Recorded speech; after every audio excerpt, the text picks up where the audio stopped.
Hello and welcome to the Stellar Devils Friday Focus. Myself, Ray Munsey, joined by Dave Harley as we look back on another disappointing night for the Devils. A 50-38 defeat to Maldon-Hall Fen Tigers. We'll get reaction from both camps. We'll speak to Sam Beebe from Maldon-Hall, Danny Phillips from Armadale, and of course we always leave you with the race of the week. This week we'll watch Jason Edwards complete a 15-point maximum with Heat 15. And Dave, I like to almost joke about this as we go on. I'm the pessimist, you're the optimist. Sell that one for me tonight. What do we take out of that one?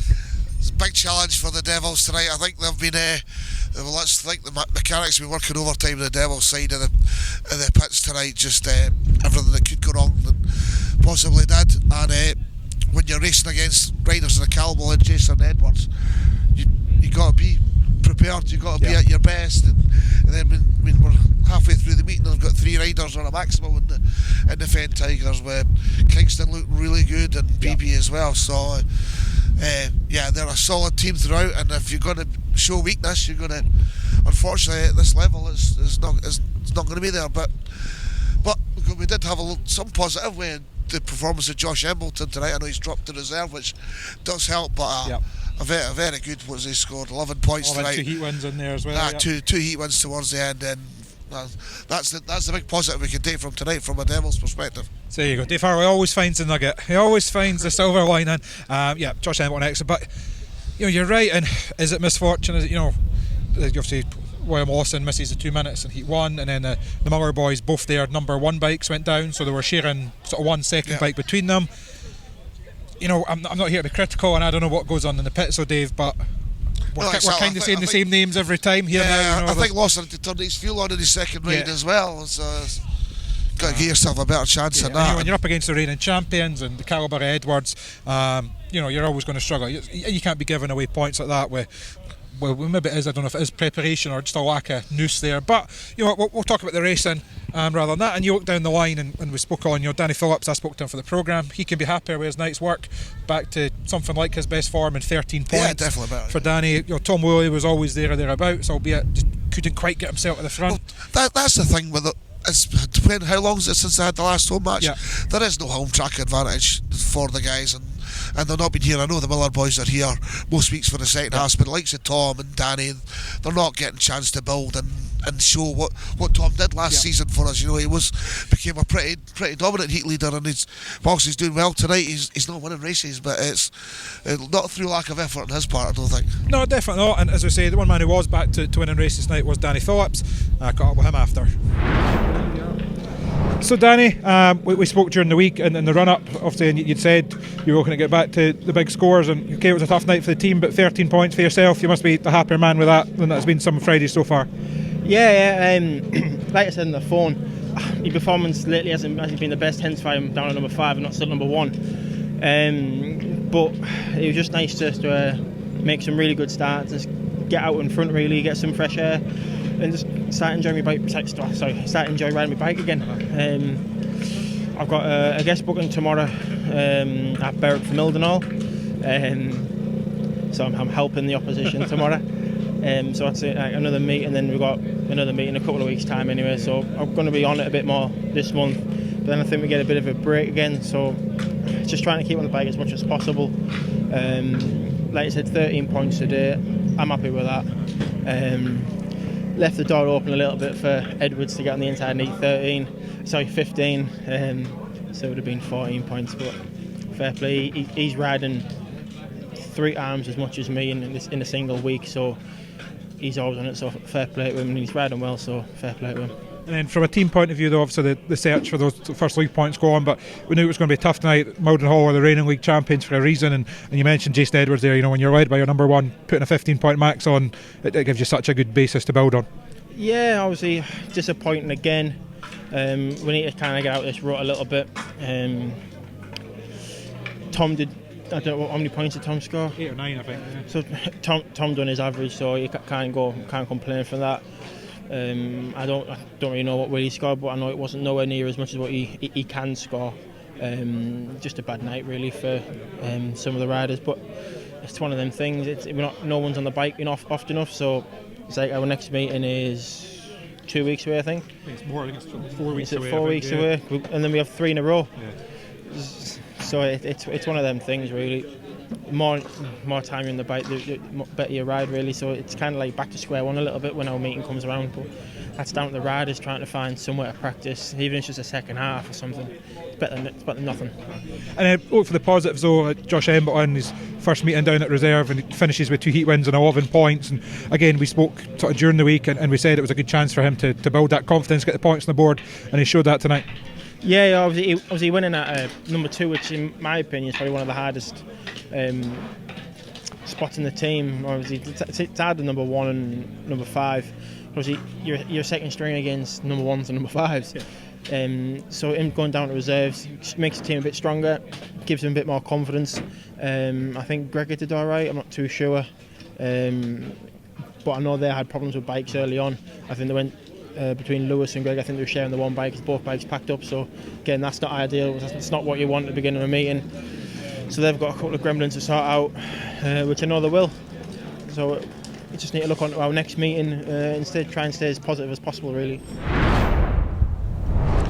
Danny there will be happier with that night's work. You know, I don't sort of follow the green sheet averages too much on the BSBL website or anything, but I was shocked when I opened my programme see Danny Phillips with 5.76 or something like that next to his name. 5.78, you're pretty close. 5.78 next to his name. That's not a Danny Phillips average. Danny's capable of 2 points on that easily, and he showed that tonight. And of course you mentioned the other big plus point, Josh Embleton, and we've probably seen that coming from Josh. He's always been there thereabouts. You know, Danny touched on his interview, that number 2 is a tough position. You're up against number 1s, number 5s, etc. You only really get that heat 8 to make it your own, so he can be a lot happy. That drop to reserve, you're well within it. Heat 2, I don't know what the referee was thinking, no stopping that one. I mean, he gets completely impeded when the guy on his inside falls off. Yeah. But he keeps going. You know, 6 rides on the night, 11 points and 2 heat wins to finish his night. So he can be, if there's 2 men going home that can say they've done their job tonight, then it's Danny Phillips and Josh Embleton. Yeah, definitely. Yeah. As we say, Josh, it's building into it. He said earlier in the season it's not really been his type of track, but he is now.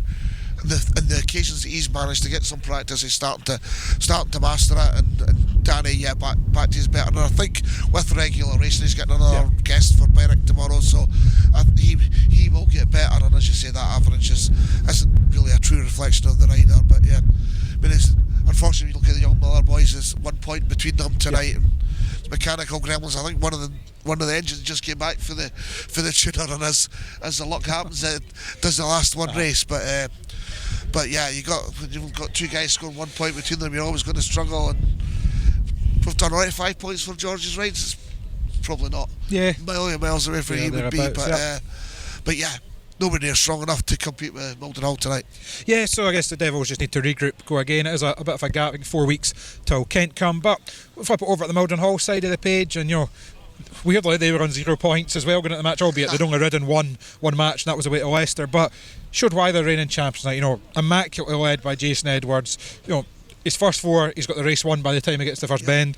The last one, the Devils gate on him, but within a lap he's used all his skill and he's hit the front, and solid backup throughout. You know, Sam Baby only his second ever visit and he finishes paid double figures. Jack Kingston never been here before and goes out and wins his first 3, and you know, was challenging to get to the front in his last one before he comes off. Greg Blair, a solid guest, you know, points throughout. You know, and even Josh Warren in his last 2 races, probably involved in the 2 of the better races of the night as well. Yeah, it was unlucky in the Heat 14 was it? Or no, sorry, Heat 12 when he came off. So yeah, they've got positives for all round them. They'll be looking back to the 2 fallers later on, and that's the only things they'll look at. But they'll be more than happy with 4 points and more than deserved it. Yep, kickstart their week campaign there, and I caught up with Sam Baby after, who was delighted with his nights and the team's work. So Sam, paid for double figures for yourself and 4 points on the board for Maldon Hall. Pretty good start to a busy weekend. Yeah, definitely. It's a good way to start it off, and just going to get better. So it's good after being off the bike for over a month. It's nice to come back and put a good score in, and hopefully first of many. And 3-5-1s with your partner Jason Edwards. It must be pretty good fun. Normally he's gating away and you're doing all the hard work behind him. Yeah, exactly. I mean, it's a shame we couldn't make it 4, but we'll try again tomorrow and see how it goes. And we've saw, you know, just how we saw you, obviously Jason led impeccably, 15-point max, but after that, you know, Jack was 9 from his first 3 before he comes off yourself into double figure. Greg Blair guested gets 8. Look at the bottom 6. You know, it was a solid performance throughout, and must build a bit of confidence, as you say, after a bit of time off. for the team to come back with a bang like that must build confidence going forward. Yeah, definitely. I think we're a great team, like through and through. And if one of us is having a rough day, there's always others who can help. But then it'll switch around, and we all have off days, and but we all have good days, and we're all strong. We're all young, and I think we're only going to get better, to be honest. So yeah. Yeah, and I think, correct me if I'm wrong, but you're one of them with 2 sort of holdovers from the championship winning team last year. So, you know, that's something you want to continue. Nobody wants to give their title up without a fight, and you're pretty sure Malden Hall will be there or thereabouts come season's end. Yeah, definitely. I think we proved that tonight, and I think we're definitely in with a good chance. It's a long season, but we can. All we got to do is keep plugging away, keep winning meetings like we did tonight, and yeah, we'll be there. Yep, Sam there, quite rightly happy with the team, and you know, he was a champion last year. Him and Jason, I think, are the only 2 holdovers, as I said, and they won't want to let that go lightly, so they can be happy with the work, and they move on to Berwick on Saturday night with 4 points in the bag and a good night's work. And you know, talking a good night's work, we mentioned Jason Edwards, immaculate throughout. He was star of the show tonight, and we'll see his Heat 15 effort here.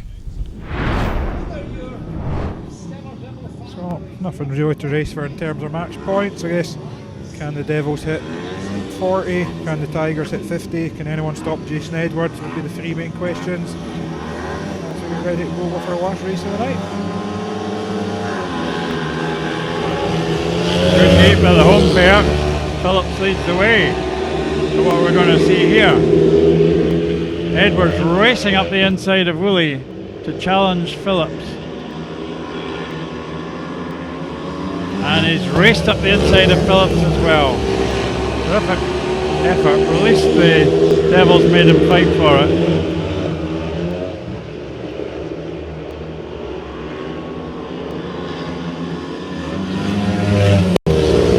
Phillips is giving chase. They've shaken off Sam Beebe this time. So Jason Edwards doesn't always do it from the gate, he can do it from the back as well. Looking very assured.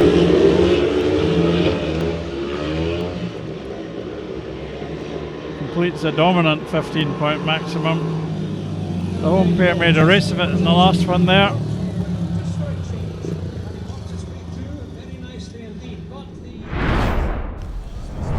Tremendous, you know, first lap, Edwards stuck at the back, you think, right, let's see what he's got in the locker. He's won his first 4 heats from the gate, and just the bike control to keep it down low and hold it in tight to get past both Tom Woolley and Danny Phillips. Yeah, an excellent ride.